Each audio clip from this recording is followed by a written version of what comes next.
Welcome to Business Learning School. Today we are going to discuss about what is a bank statement. So a bank statement is a list of all transactions for a bank account over a set period. Normally it's 30 days, but it can be for any period of time. The statement includes deposits, charges, withdrawal, or and also it shows the beginning balance and the ending balance.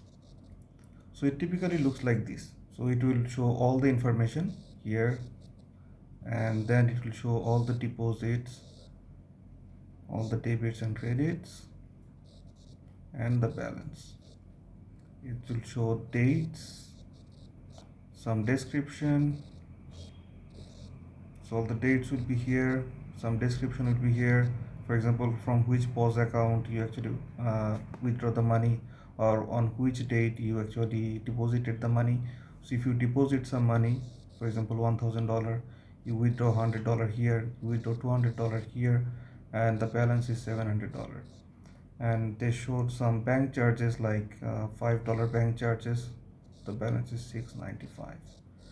So it will show the beginning balance, it will show the transaction, that which transaction it took place, it will show the period. So normally the period will be written that from October 1 to October 30.